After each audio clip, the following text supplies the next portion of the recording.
Hello and welcome back to our complete first round coverage of the Stanley Cup playoffs. Last video, we went through the Winnipeg Jets and St. Louis Blues. We're going to stick in the Western Conference and get hopefully both these Saturday series knocked out with the Colorado Avalanche and the Dallas Stars, a series which features one of our two extremely biased opinions. So we're going to go ahead and load up our game of NHL Hits 2003 as we did last time, as we kind of introduce this series. Now, as you're picking through your team, which is stacked to the brim with legends, by the way. I mean, Joe Stakic, Peter Forsberg, Rob Blake, and let's not forget who you have in net here, right? Yep, St. Pat himself. Yeah, the man himself. Whereas I have Mike Modano, okay, I'm good with this. And then we're running into names that I don't know because I didn't pay attention to the Dallas Stars for this particular point in time. But sure, you look good. You can pass. I like it. Good passers. Let's go. And I think you're my friend, Tugnut. His name is Tugnut. No. Okay. Interesting. A 75 overall Marty Turco.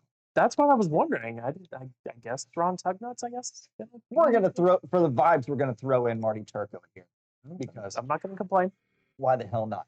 So, these two teams have not met up a ton in their entire history, but I think most recently, when they did meet, Dallas got the better of them in that series. Am I remembering this correctly? That is correct. That was last year. They won in, I believe, 6. I could be wrong. Try to block that from my memory. So, just kind of guessing at this point. But yeah, it was not an overly close series either. It was kind of like a slow death almost for the Avalanche because we barely squeaked by Winnipeg when we really shouldn't have. And Dallas just kind of picks the rest of us apart. Death by 1,000 cuts. Basically, yeah. Definitely not the case this time, I think. So let's start with Dallas. They are the home team in this series. And the Central looked like it could have gone to Winnipeg, Dallas, or Colorado early in the season. Winnipeg just ends up running away with it on the tail end. But the Dallas Stars have kind of been turned on their head as far as the style of team that they've put on the ice in the last few years. Of note, back in the COVID bubble year, they went to the Stanley Cup final against the Tampa Bay Lightning with Rick Bowness at the helm, and they lost that series in 6 games. But that was a team that was built on defensive structure. Get 1 goal on the board and then just park the bus. The Dallas Stars in the last couple of years look completely different. They have young talent. They have prolific scoring talent. Rope Hintz, Jason Robertson, Wyatt Johnson, Logan Stankoven until he got traded over to the Carolina Hurricanes. Perhaps most notably, their big move this year, Mikko Rantanen, coming over officially from the Carolina Hurricanes, but made his entire career with your Colorado Avalanche. So Dallas, while they look a lot different this year, they are no less scary than they once were. But I would argue they may be the deepest forward group in the entire NHL. And that alone makes them very scary for the kind of things that you need to win in the NHL playoffs. What do you think about Dallas when you have a look at them, especially as an Avalanche fan who is hoping for a win in the series? I mean, I'm not really trying to buy into the whole Mikko Rantanen thing. It's not like there's bad blood. It's not, he didn't have a really bad exit. It's none of that. It's a narrative more than anything, obviously. Like, sports fans love their narratives. But you are right. In terms of their forward core, I don't know if there's a single team that is as deep as they are. So there's gonna be a lot of pressure on our defense. And while I think they might be up to it, doesn't make it any less of a challenge. Speaking of defense, the Stars should be getting back Miro Heiskanen, their absolute stud on the blue line. Now, their defensive pairs, they're not bad. They're not. But in my opinion, any team that is forced to ice Cody Ceci in any pair except the third, you're clearly doing something wrong or you're injury stricken. And I think the latter is the case for the Stars this year. But they are a team that is definitely going to rely on outscoring more than anything else. It doesn't mean that the defensive structure isn't there. but it does mean that, you're going to be wanting to put up 5, Oh 6 no. goals a game. And I think this is, are we getting into a fight? Darian we Hatcher are. versus Peter Forsberg. Come on, old man, let's go. It wasn't that old at this point in time. He wasn't super young. No, it's true. You could, yeah, this wasn't even. So I'll take Alex Tanguay as a backup. I'm not gonna super be mad about that.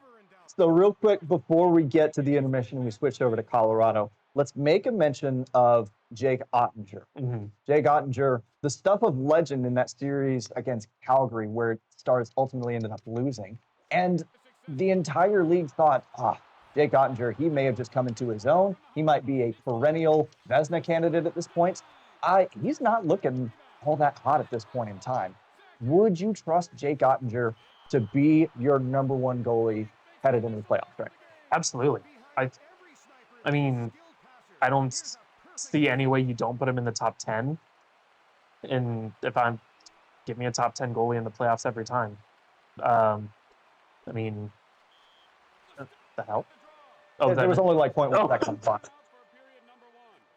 Yeah, I don't see how Ottinger, like, you can't go wrong with him, at least on paper.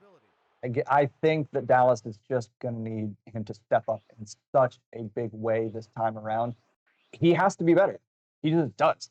Getting through Colorado is going to be hard enough, but you look at what comes down the chute after that, potentially playing the Winnipeg Jets after that, potentially playing the, who would I pick coming out of the other side of the West? The Vegas Golden Knights. Like, you have to be better than Jake Ottinger has been. I don't know. It's a question mark for me. What's more of a question mark? Their defensive structures with an injured Miro Heiskanen coming back or Ottinger. I think you can outscore your defense. You can outscore your defensive issues to a certain point. But if your goalie doesn't hold up, you're up the creek without a path. So let's move over to the Colorado Avalanche, another team with questions, but we're not going to start there. Let's talk about the ridiculous talent that they have, both on the forward group and the defense pairings, because you're talking about Nathan MacKinnon, who once again made a push to win the league scoring title, fell a little bit short of it this year. You have arguably the best defenseman in Cale Makar, and you also have the vibes pick this year, because Gabe Landeskog, seen on the ice today, ahead of Game 1. In the morning skate. Let's answer the question out of the gate here. Does Landeskog play in this series? And if so, what game does he show up in? I think those two questions are really tied together. So I think they keep him maybe as the extra skater if they have one for as long as they can. You know, the more conditioning you can get into the morning skates and stuff, the better. He's only going to be like a third line guy if he does come back. I would think if they get down maybe like a 2-by-2 games, I think maybe he comes in. I think maybe you don't have a choice. But I don't think he comes in like Game 1. I think he just takes the skate. They're playing the mind games. Is he going to play? Is he not going to play? Any of that. But I think we have the forward talent to do this without him still. And if we can dirty goal. Dirty meaning like it wasn't crappy. It wasn't pretty. That's what I mean. Yes. Everything in this game is dirty. But yeah, I think we have a good core. We have great center depth now, which is something we've been lacking since Nazem Kadri left. And I think that was one of our big Achilles heels last year, and it's supposedly been fixed. So let's talk about that forward depth for a little bit, because this is one of the areas that you and I disagree on. As we were looking at filling out our brackets yesterday, I made the comment, and you strongly disagreed, that I think the Avalanche are top-heavy. I think once you get out of that top 6, potentially even that top 3, depending on night to night, I think there isn't a ton to go on there. I didn't look at the advanced metrics, but I would be willing to bet that the Avalanche's top 6 scores, let's say 45% of their goals at this point. In the playoffs, you need depth scoring You absolutely there's no two ways about it. It doesn't matter how good Nathan McKinnon is. It doesn't matter how good any of his line mates are. How many offensive pushes you get from Cale McCarr. You need that depth. So, who would you be looking to for depth scoring on the Avalanche against the Stars? If I had to pick a couple of names, it would be Valery Nichushkin would be by far the first. He could be a first liner on any team, I think, but he's very valuable to us on the second line. Because Lekkonen's a really good just worker while Natchez and McKinnon are on. So Nichushkin definitely, Nelson and Coyle. Coyle's I think is going to be like valuable defensive third line minutes. Logan O'Connor's really good on like the penalty kill, so I think he's going to be really good. And then guys like Joel Kiviranta could provide some good ones. He could play that like Andre Burakovsky role we had during the Cup year, where he wasn't a super heavy scorer, but he put in a lot of good minutes. Fair enough. Pick your team as we go into the third period here. I will, and you will like it. I don't disagree with you. I think all of those people have the potential to step up and provide that depth scoring. I don't know. It's a question mark for me. Not a gigantic one, because I think the biggest question mark I have for y'all is goaltending, kind of like I do with the Dallas Stars. We can make a quick mention of that before we get into our predictions for this one. But the tandem of Scott Wedgwood and Mackenzie Blackwood. The lumber pile. Okay, that's not the nickname I was going to use, but that's probably a lot more family friendly. You'll have to tell me what your thought was once we're done recording here. Absolutely not. I thought that went in. Mackenzie Blackwood has not had really any playoff experience. Scott Wedgwood has, primarily as a backup, won a cup in Tampa. Who do you put in between the pipes for game one, and do you think that they stay the whole series?